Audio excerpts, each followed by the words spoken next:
प्रदास प्रभु तिहारे मिलन को मोहन मोरलिय दूर दरी जागो गोविंद तुम जागो ने हरि जागिए महाराज कुंवर पंखियावन बोले जागिए महाराज कुंवर पंखियावन बोले शशि किरण शीतल भय चके पिया मिलन गए अति सुगंध पवन बहत द्रुमल पात डोले जागिए महाराज कुंवर पंखियावन बोले उदित भयो प्रगट भान जीव जंत सुखित भान भ्रमर करत गुंज कमल दल खोले जागिए महाराज कुंवर पंखियावन बोले ब्रह्मादिक धरत ध्यान सुर नर मुनि करत गान जागन की बेर भई नयन पलक खोले जागिए महाराज कुंवर पंखियावन बोले तुलसीदास अति आनंद निरखत मुखार बिंद दीनन कुदेत दान भूषण अमूले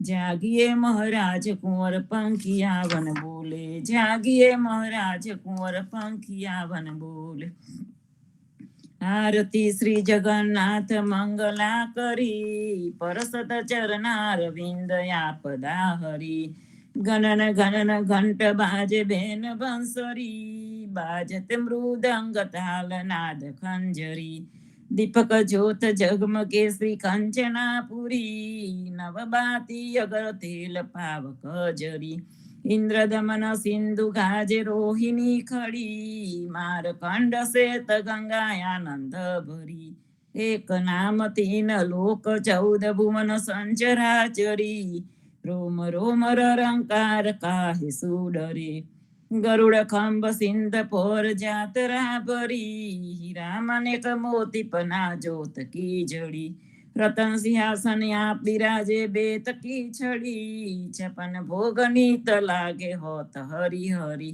सुर नर मुनि द्वारे ठाड़े ब्रह्मा वेद ओचरी धन्य धन्य राधो श्री आज की गड़ी धन्य धन्य राधो श्री आज की गड़ी श्री राम मंत्र आरती कीजे शंकर सनकादिकादय ही रंग बीजे ताल विमल बोध पंच बाती जारी तन मन निज पर हरो तो आए वेद भारी अखंड ज्योत विमल बोध बहे दीन राती आरती रघुनाथ जी कीजे पर भाती कहे त कबीर समझ धीर ऐसे लोलाए चरण टेक रघुनाथ जाके निरभिस पद पाए श्री राम मंत्र आरती कीजे शंकर सनकादिकादय ही रंग बीजे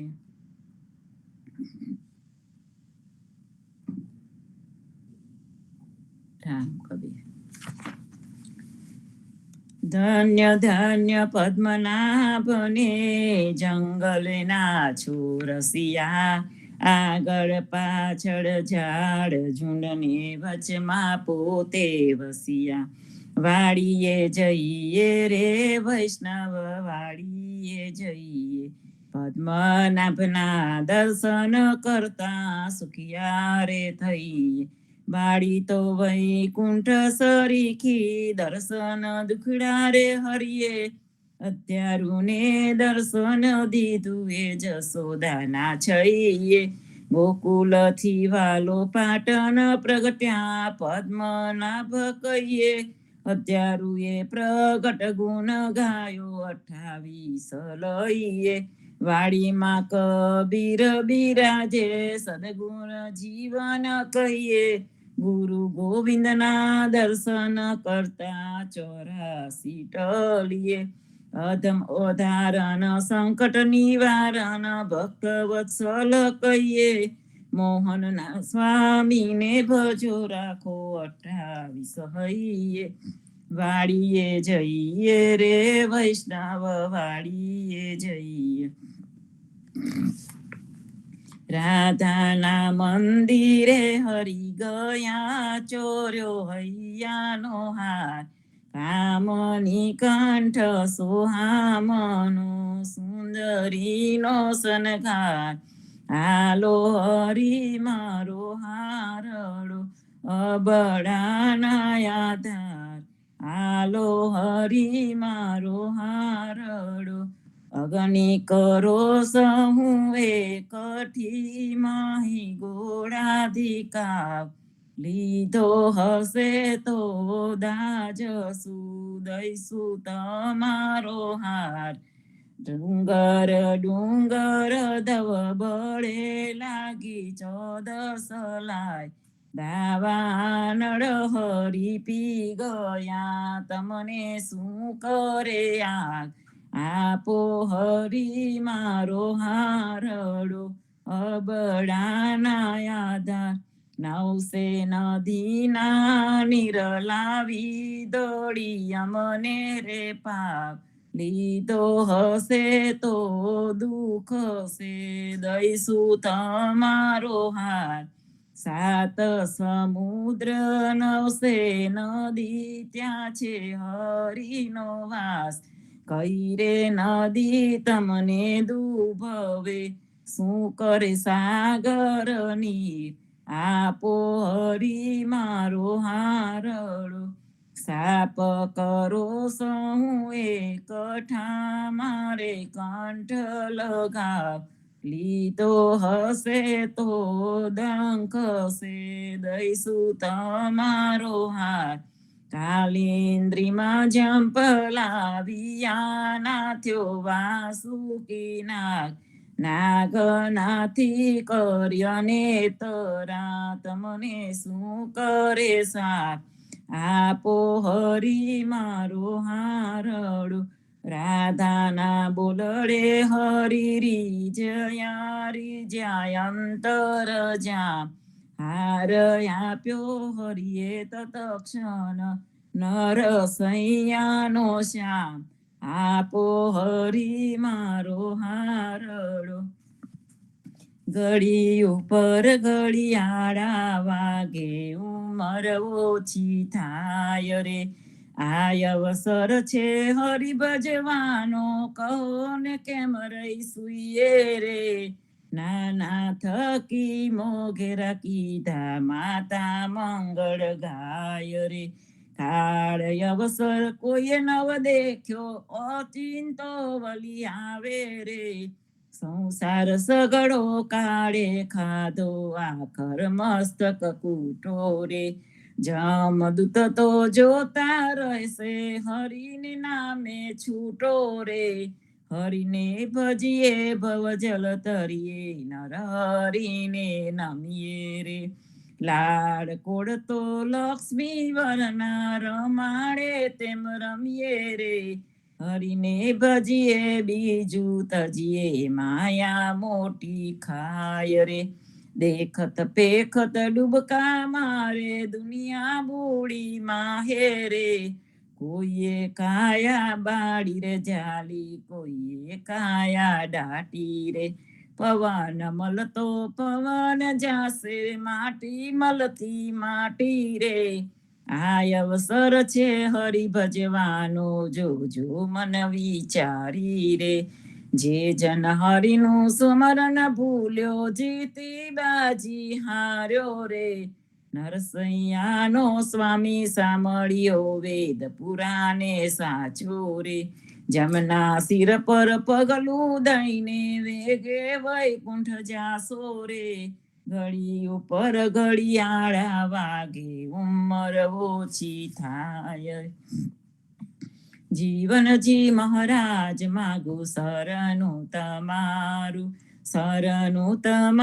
રામ શરણું તમારું જીવનજી મહારાજ માગું શરણું તમારું કૃષ્ણદાસને ભક્તિ આપી સર્વ ભક્તોની કષ્ટી કાપી ભુજા ગુજરનો ઉદ્ધાર કીધો કેશવદાસને શરણે લીધો ગુરુ સંગાતે યાત્રા વિશે મારવાડને ઉગાર્યો કૃષ્ણ કેશવને નિમિત્ત કરીને કાંઠો સુરત તાર્યો પદ્મનાભ જ્ઞાનીજી દાદા સુખદેવજી ગોપાલા જીવનજીએ કૃપા કરીને ઉગાર્યા સૌ બાળ રામ કબીરની દળ નૌકામાં જીવનજી બેસાડે કૃપા કરીને કબીર કૃપાલુ ભવસાગર ઉતારે જીવનજીના બાળ ગોપાલો રામ કબીર ઉચ્ચારો ભવસાગરથી તરવાનો આ સુંદર છે બહુ આરો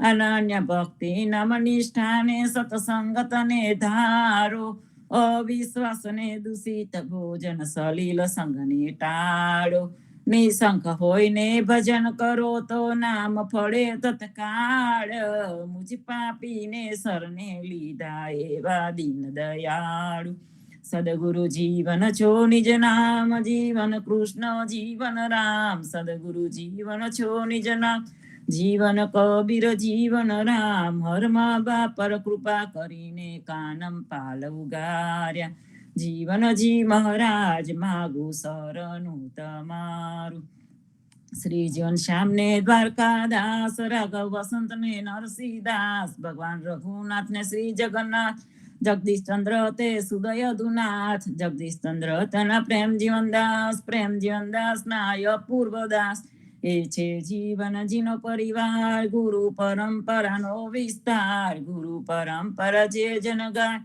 તે જનનું જીવન પાવન થાય ગુરુ પરંપરા જે નિત્ય ગાય ઇષ્ટ કૃપા તે જન પર થાય અહનિશ સમરણ જે જન કરે પ્રેમ ભક્તિથી તે જન ટળે જીવનજી મહારાજ માગું શરણું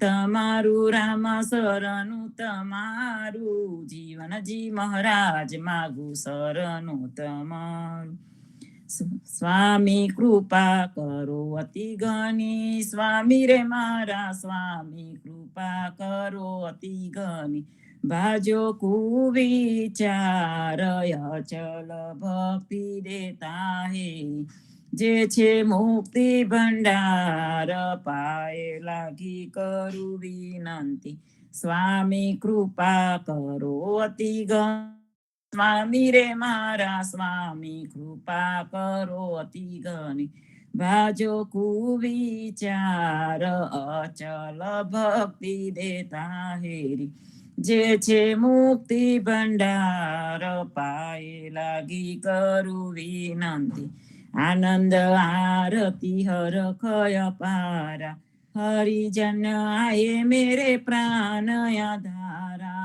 સંતો દર્શન મેરે ત્રણ તાપ નિવારો જન્મ મરણ ભવ સાગર તારો શાક પાક મળી ભોજન પાવો સંત સંગત મળી હરિ ગુણ ગાવો ઘેર ઘેર મંગલ હોત બધાઈ જન જીવન તહા બલ બલ જાય આનંદ આરતી હર ખય પારા હરિજન આયે મેરે પ્રાણ આધાર 14 બાંધો જીવના દેવ રઘુપતિ કિયા વાટ ઘાટ રક્ષા કરો છોડાઓ ચારે ખાન જીવનજી છોડાઓ ચારે ખાન બોલો સદગુરુ શ્રી જીવનજી મહારાજ ને રામ કબીર અધ્યારુજી મહારાજ ને રામ કબીર સદગુરુ કબીર સાહેબ ને રામ કબીર પદ્મનાભ ભગવાન ને રામ કબીર હેત કૃપા ને રામ કબીર સ્વામી પરિવાર ને રામ કબીર સર્વે સંતોને પ્રભાતના રામ કબીર ભારતમાં સંધ્યાના રામ કબીર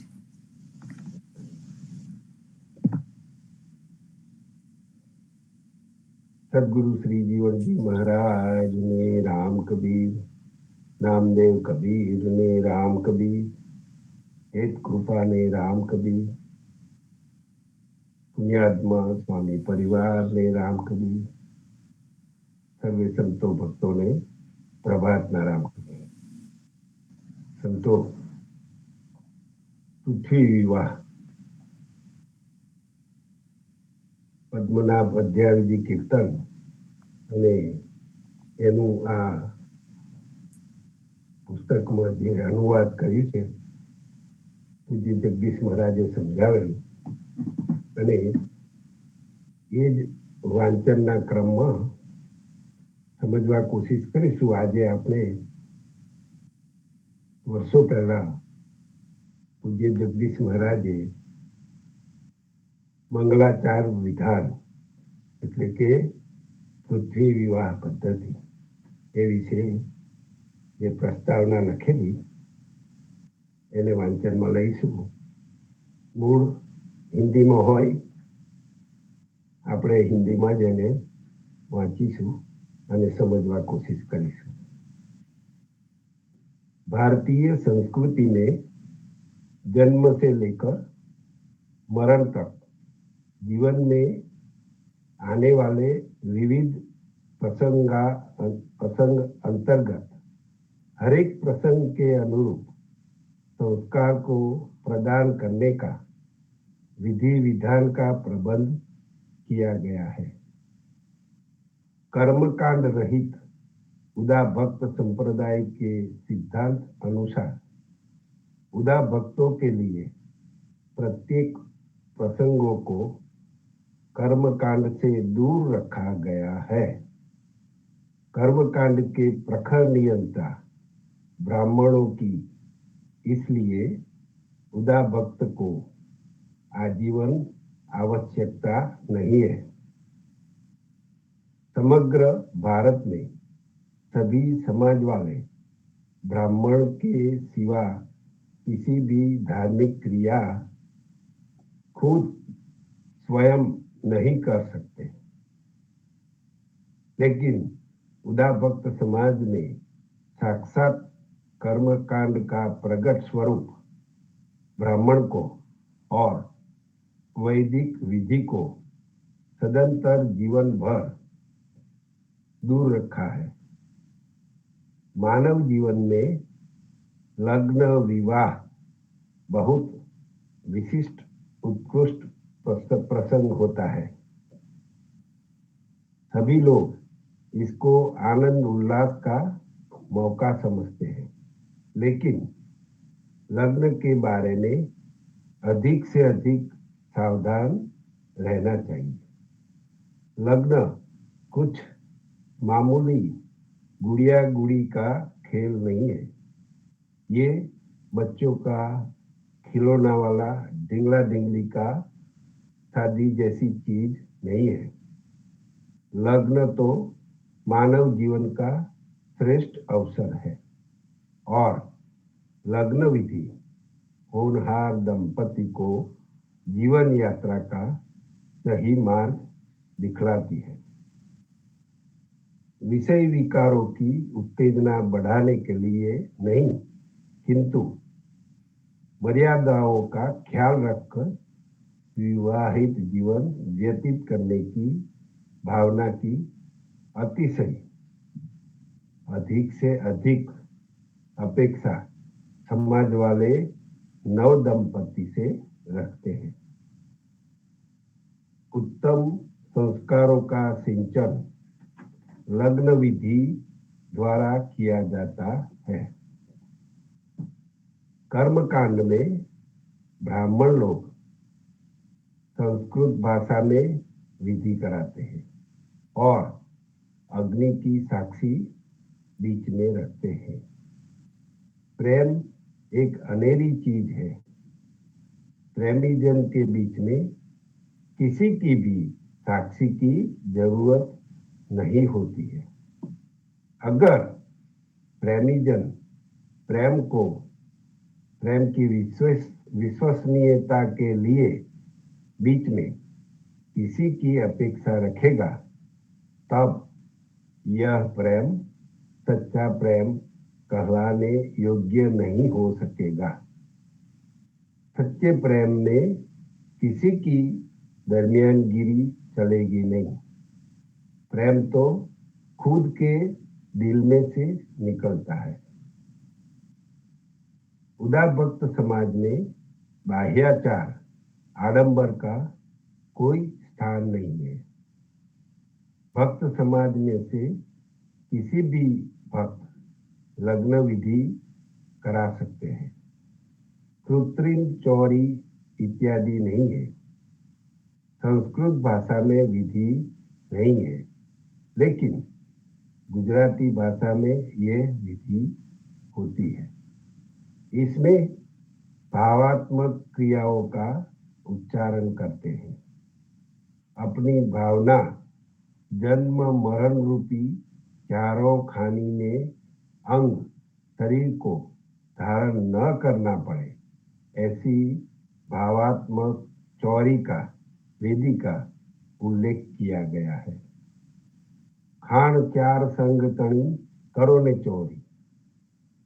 खाण चार संग तणी करो ने चोरी।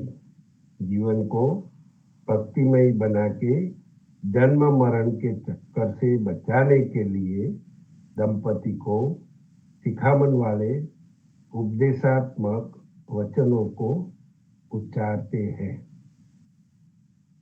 वर वधु विलास में दीवाना प्रेम दर्दी न बन जाए, यह भीति सताती है।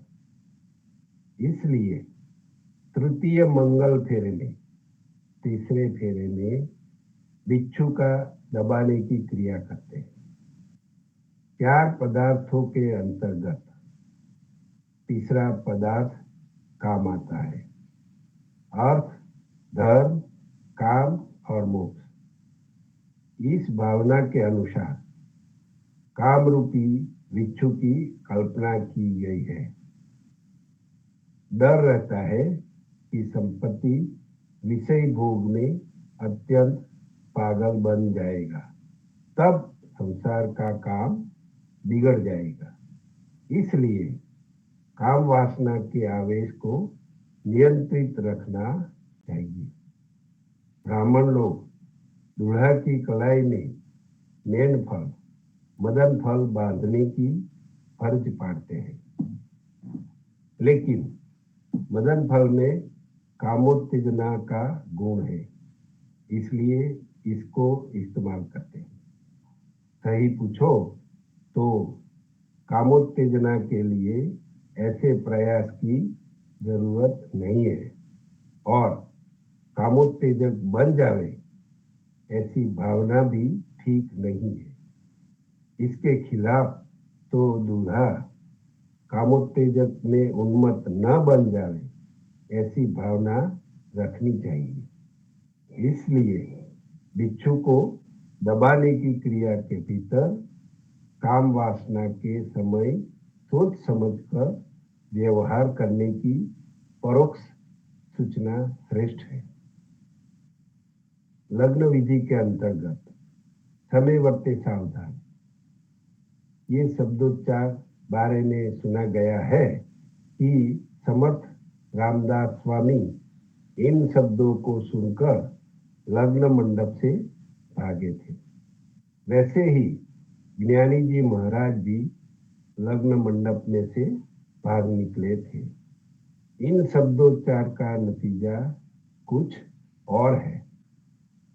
इससे वर वधु को सचेत करने की भावना है कि जब तुम गृह संसार चलाने को तैयार हो गए हो तो इसको अच्छी तरह से स्वयं समय अनुकूलता बना के निभाने की योग्यता प्राप्त कीजिए।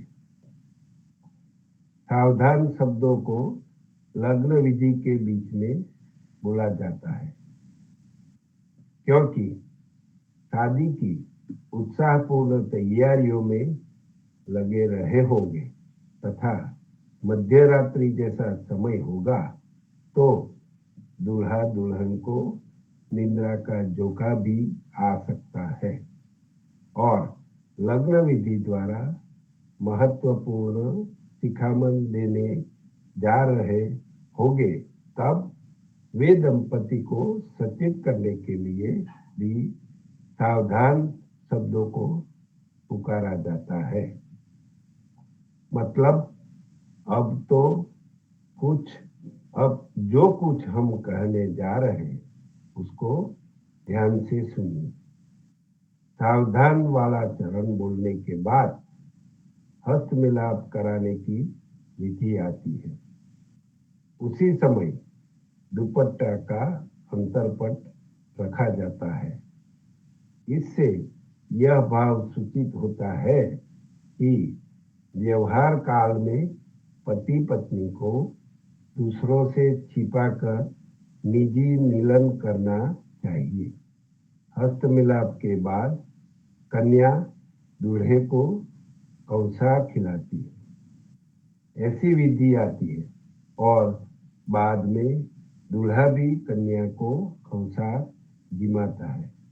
इस कौसार की विधि से काल रूपी कौसार को परोक्ष रीति से समझने का है। संसार में लग्न के बाद जिस परिणित जीवन का वक्त गुजार रहे हो, उस सभी काल को यदि तुम भक्तिपूर्ण बन के विषय भोगादि में व्यर्थ न खोओगे, नहीं बिगाड़ोगे, तो तुम काल के ऊपर जीत प्राप्त कर लोगे।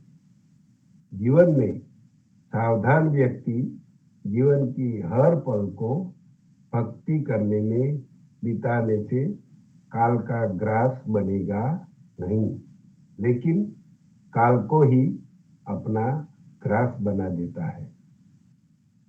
स्मरण रूपी ध्रुत से काल रूपी कंसार का भोजन पाता है। इस व्यक्ति भक्ति करके काल को जीतने में समर्थ बनी होगी, उसी को भगवान का सहारा मिलता है। इसलिए ग्रहों, देवों, लोकपाल इत्यादि बड़ी से बड़ी विभूति वाले भी यही भगवान की सेवा भक्ति करके ऐश्वर्य वाले बने हैं। इन प्रभु परमात्मा के शरणार्थियों को तुच्छ ग्रहों, देवता इत्यादि से डरने की जरूरत नहीं है। इसलिए अनन्य राम कृष्ण की भक्ति करने वाले उदार भक्त समाज के भक्तजन मांगलिक या कोई भी प्रसंग में ग्रह शांति इत्यादि विधि नहीं करते हैं। ये ग्रहादि भी प्रभु परमात्मा से ही ऐश्वर्य प्राप्त करते हैं। यदि हम इसकी उपासना में लग जाएंगे तो हमारी राम कृष्ण के प्रति अनन्य भक्ति में बाधा पड़ती है। इसलिए हम ऐसे निर्बल शक्तियों की शरण लेते नहीं हैं। सावधान करके काल के ऊपर विजय प्राप्त कर लिया हो, ऐसे दंपति को परमात्मा की एक निष्ठा से भक्ति करने के लिए प्रोत्साहित हो जाकर प्रेम भक्ति में लग जाने की उत्कृष्ट तैयारी करने के लिए उत्तेजक घोषणा के शब्दोच्चार सुनाते हैं। इनमें संकेत से समझाते हैं कि यदि तुम सचमुच सावध हो चुके हो तो सोचिए, जिस परमात्मा की भक्ति करके ध्रुव जी ने अविचल पद को प्राप्त किया है, उसकी भक्ति आपके युगल में से करने के लिए कौन तत्पर है। ये चरण में कहते हैं, ध्रुव जी जेणे स्थापिया तेह सुनी हाल होए, तंजमनी तनो वह पार टालो। इसमें कहा है कि सोचो और समझो, भगवान की भक्ति करने वाला भक्त ध्रुव आज भी प्रत्यक्ष प्रमाण है। इसका सबूत आकाश मंडल में स्थित ध्रुव जी का तारा मौजूद है। इसको खुद को अपनी नजरों से देख लीजिए और उनसे प्रेरणा पाकर यम सदन की झंझट से बचने के लिए भक्ति करने में लग जाइए।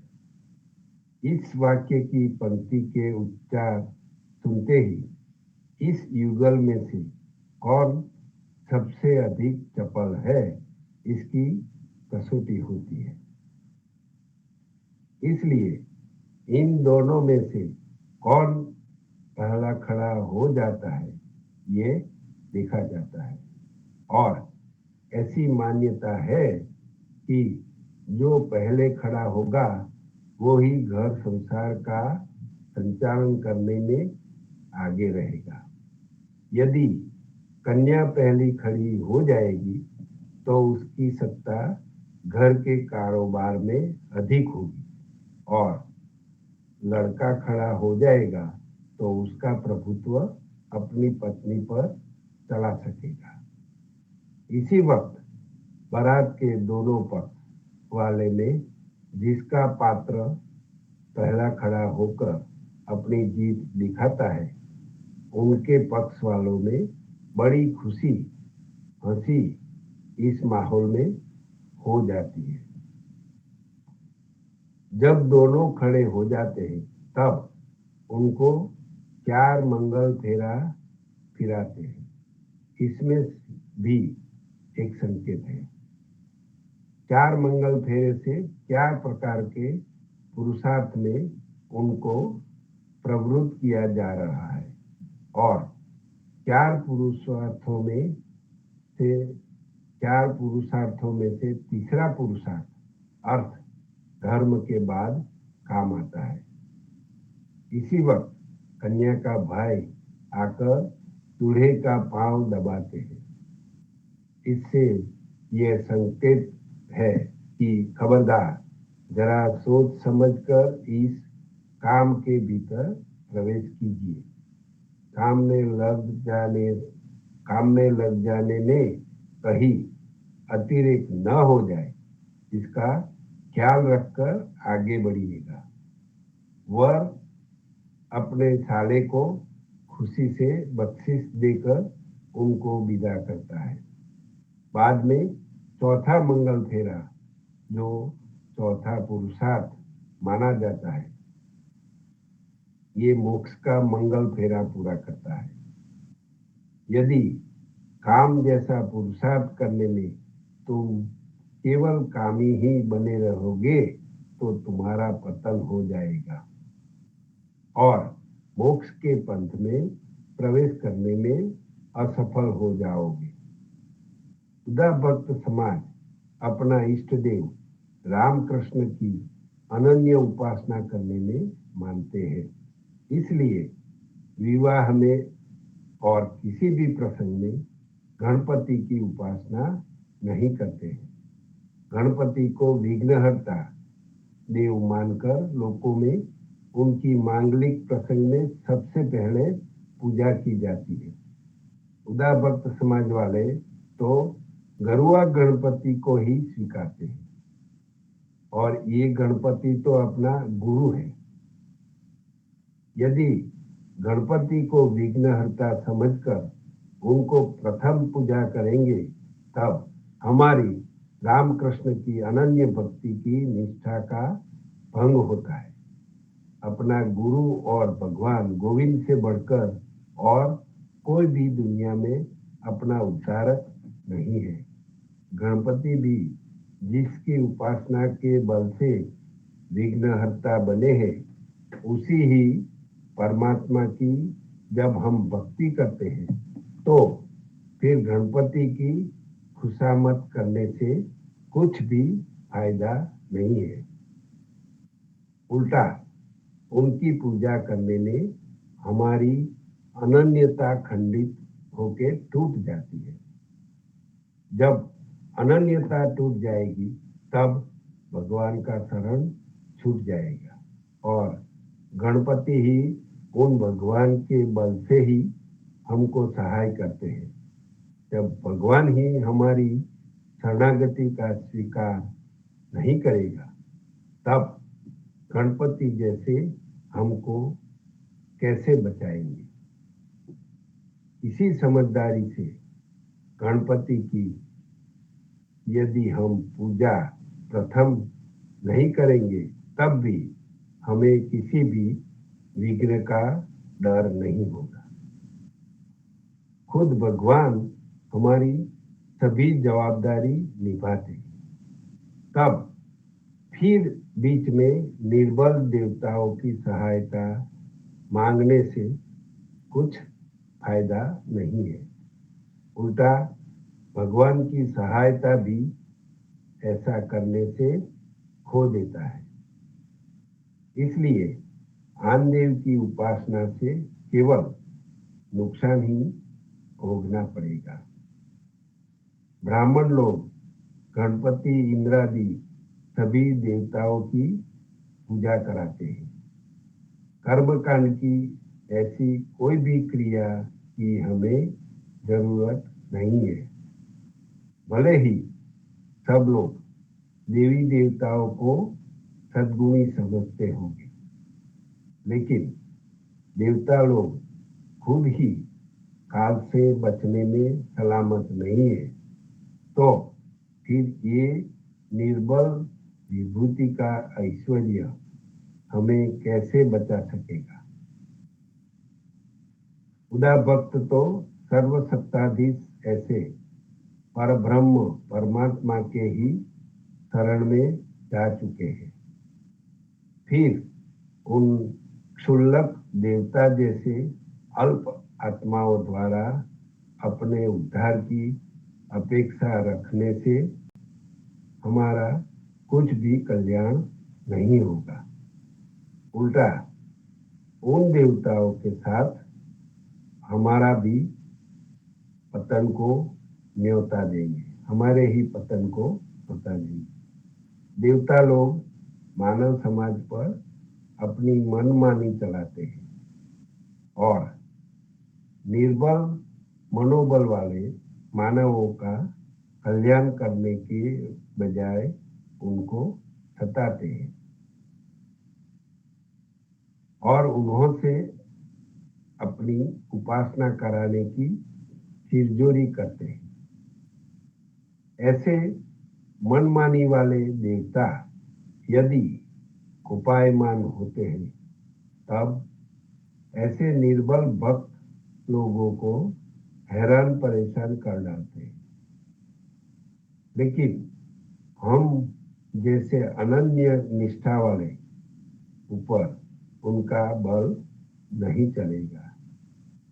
खुदा भक्त के ऊपर उसका कोई बल चलता नहीं है। गणेश अंक गीता प्रेस में भी कहा है कि यदि गणपति की प्रथम पूजा न करेंगे तो गणपति उनका विघ्नहर्ता न बनेगा तो कुछ हर्जा नहीं, लेकिन ऊपर से उनका विघ्न करता हो जाता है, उनका विघ्न करता है। गणपति को देवताओं में क्षुद्र देव माना गया है। क्षुद्र दुर्जनों का भय सज्जनों को सताता है। इससे सज्जन लोग ऐसे दुर्जन के डर के मारे उनको राजीमंद रखकर अपना कार्य पूर्ण कर लेता है। लेकिन खुदा भक्त जैसा व्यक्ति सर्वशक्तिमान का शरणार्थी भी होने से सर्वशक्तिमान का शरणार्थी भी होने से दुर्जन के साथ टक्कर लेने में डरते नहीं है। हम लोग ने आज दिन तक कभी भी किसी भी देव देवी की उपासना नहीं की है और हम कभी भी ऐसी पूजा करेंगे भी नहीं। तब भी हम सभी तरह से भगवत कृपा से निर्विघ्न हमारा गुजारा करने में सफल रहे और हम सफल रहेंगे। अध्यक्ष जी महाराज कड़वा एक आज एक में कहते हैं, हरिहरि परवश जीव विडम्बियों सेव्या हरि पर ब्रह्म वश हुआ। यहाँ समझाते हैं कि इंद्रादिक देवादि के डर से उन जैसे के वश में पड़ा हुआ जीव को बहुत कष्ट सहना पड़ा था। लेकिन जब वे परब्रह्म की भक्ति में लग गया, तब ऐसे निर्बल सभी ब्रह्मा, शिव आदि से लेकर सभी विभूतियों उसके वशवर्ती बन गई। खुद भगवान भी भक्त के अधीन हो जाता है, और फिर दूसरों की बात ही क्या करना। खुद भगवान भक्त की भक्ति से अधीन हो जाता है, तो फिर दूसरों की बात क्या करना। भक्त भगवान से अभिन्न बनता है, भक्त भगवान से अलग नहीं रहता है। संतो, આગળનું વાંચન નેક્સ્ટ ટાઈમ લઈશું. આજના સત્સંગને અહીંયા સંપુટ આપી અને વિરામ આપીશું. સ્વામી કૃપા કરો અતિ ઘણી, સ્વામી રે મારા સ્વામી કૃપા કરો અતિ ઘણી, બાજો કુવિચાર અચલ ભક્તિ દેતા હે, જે છે મુક્તિ ભંડાર, પાયે લાગી કરું વિનંતી. સ્વામી કૃપા કરો અતિ ઘણી, સ્વામી રે મારા સ્વામી કૃપા કરો અતિ ઘણી, બાજો કુવિચાર અચલ ભક્તિ દેતા હે, જે છે મુક્તિ ભંડાર, પાયે લાગી કરું વિનંતી. સંતો, સાંજે સંધ્યા આરતીમાં જોડાજો. હરિગુણ ગાવા, હરિરસ પીવા આવે તેને પેઢી લાવજો. અને આવતીકાલે ફરીથી સવારના સત્સંગમાં મળીશું. ત્યાં સુધી સર્વે સંતો ભક્તોને મારા સપ્રેમ રામ કબીર. સર્વે ભક્તોને પ્રભાતના રામ કબીર. રામ કબીર. સર્વે સંતોને પ્રભુપાદના રામ કબીર, રામ કબીર. રામ કબીર રામ કબીર. રામ કબીર, રામ કબીર, રામ કબીર રામ કબીર, રામ કબીર. રામ કબીર.